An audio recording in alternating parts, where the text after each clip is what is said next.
Richard Lucius Barnett is known in political circles as the one man you want in your corner if you're running for election. He has either managed or worked on campaigns for Illinois senators, congressmen, Chicago aldermen, Chicago's only African-American mayor, Harold Washington, and 31 judges.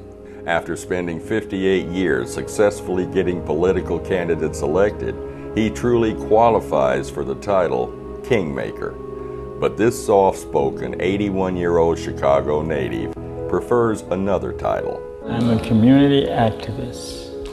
I decided with the people, because I had learned from Mr. Green, that if people take a hand in the selection of a candidate, they'll also take a hand in the election of a candidate. The Mr. Green Richard Barnett referred to was John Green, who was the director of the Lincoln Center at 700 East Oakwood Boulevard, currently the site of Northeastern Illinois University's Center for Inner City Studies.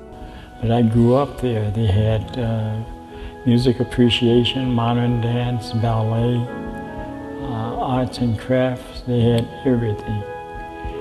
The main thing they had was a director named John Green, who felt every child that came through those doors was his.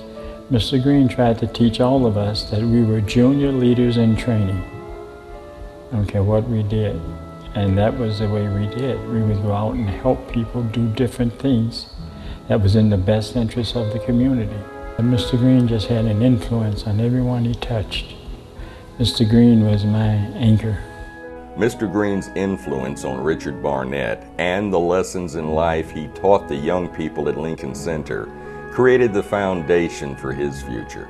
But what created his desire to get involved in politics was an experience he had when he began managing a boys' baseball team. For me, I used baseball as a means of getting to them. But to play with me, they had to deal with race pride, community pride, respect for property, respect for education, but mainly respect for self. And I taught them a saying, it's only hard by the yard, it's a cinch by the inch, and less than a pinch. So if you don't deal with the yard, it won't be hard. Deal with an inch and it'll be a cinch. And I didn't allow my boys to swear.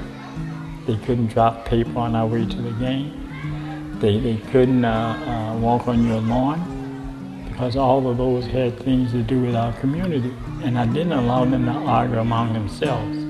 Because I said, show me a team that argues among themselves and I'll beat them every time.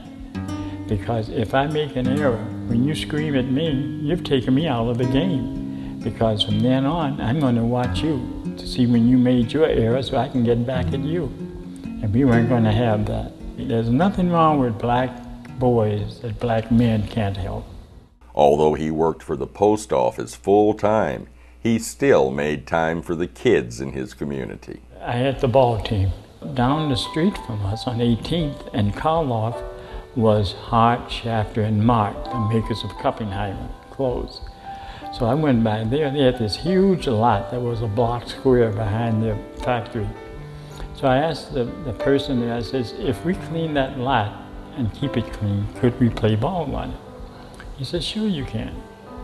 So we borrowed the lawnmowers from the people across the street from the lot, and we cleaned that lot. But once we cleaned it, you know, it had gullies in it, and you can't play baseball with hills and valleys, because one of the kids would get hurt. So I went to the alderman. It was right between the 24th Ward and the 22nd Ward, and I asked them if the city could grade it for us so that the kids wouldn't get injured. And so they told me the city couldn't afford to grade that. And then to add to that, the Queen came here and they put in 3 blocks of curbing.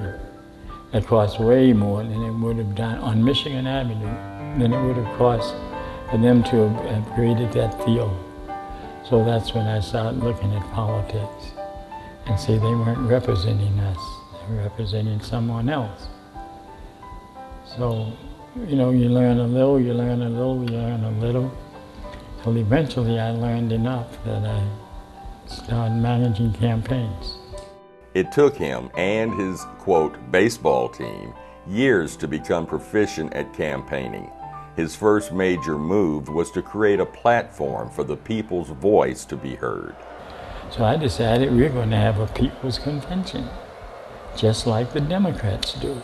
And we ended up with 127 delegates. We had people there like Vernon Jarrett and Lou Palmer and Ann Langford and folks like that. Eventually I learned enough until they'd start saying, there goes Barnett and his little merry band spinning their wheels again. Because they'd kick us in the teeth. But they succeeded in getting Illinois candidate Jesse Madison elected state representative. In 1974, we defeated the machine on the West Side, the first defeat in West Side history. In politics, there are three things you have to do in an election. You have to locate your vote, you have to get it to the polls, then you have to protect it. Any one of those things that's out of that trio, you lose. Richard Barnett went on to manage and support campaigns for a long list of candidates. Harold wanted me to run his campaign. He asked me, but I was on 36 weeks of chemotherapy. I had lymphoma, a tumor on each upper thigh and 2 in the stomach. So my doctor, and I was 8 weeks off chemo, so the doctor told me I couldn't handle any stress, something that's stressful. So I told Harold, I says, I can't manage your campaign, but I'll run your petition drive. Because, you know, they would try to knock him off. So, make a long story short, we ended up getting 110,000 signatures when Harold filed his petition, so they couldn't do anything to him. After Harold's election, I told my wife, I said, sweetheart, I says, Harold won. I said, I can sit back and relax forever because I can become an elder statesman. So after Harold's death, things went back the way they were. So one day she says, you know, I've been meaning to ask you. Remember you said after Harold won, you could sit back and relax forever? She says, what do you say about that now? I said, well, forever is not as long as it used to be. I also got a different interest. I decided that judges were the most important things in our community because they could decide whether you keep your house, keep your child, keep your freedom, all those things. So I started looking at blacks that I felt could become good judges. And if I did the crime, that they would give me the time, but they would not use a hammer to kill a fly. So I started dealing with judges. And now that number is up to 31. Well, now I even manage some of the campaigns for the appellate court. John Steele, Nate House Jr., P. Scott Neville, Shelburne Louise Hall. My wife was on her jury one time, and my wife said, you did a good job. She's a good judge. Barnett has been a mentor to many young people in the community. One of his favorite students is Larry G. Nelson. Larry I got at 13, me and Danny Davis. And he's a good researcher.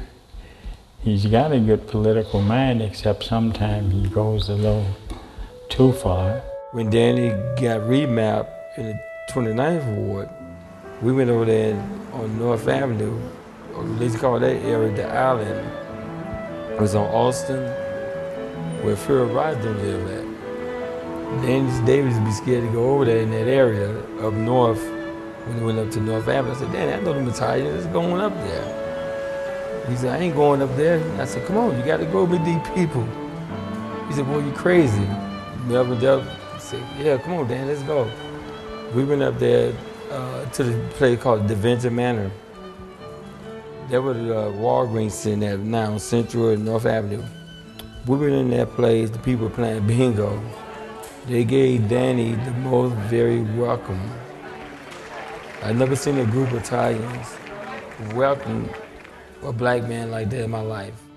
That's who I'd like to see take my place. I think he has the perseverance. I think he knows enough. And I think that he would stick to it. I'm 51 years old.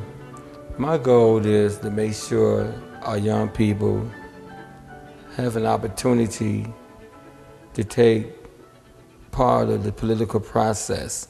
There's so much that's going on out here. Our kids getting killed like dogs. They're killing them on the streets. They ain't got no kind of future, no kind of guidance. I want to see the best for the young folk, and I love my seniors. I love them. My goal is just try to sit back and keep on fighting for what's right. Although Richard Barnett is legendary as a campaign manager and even successfully argued issues before the U.S. District Court, this low-key political mastermind never did anything to achieve fame and fortune for himself. And on his epitaph, he only wants it to refer to him as a community activist who would try to influence as many blacks as I could not to be dropouts, cop-outs, or sellouts, but to look out for the people, and mainly our young people.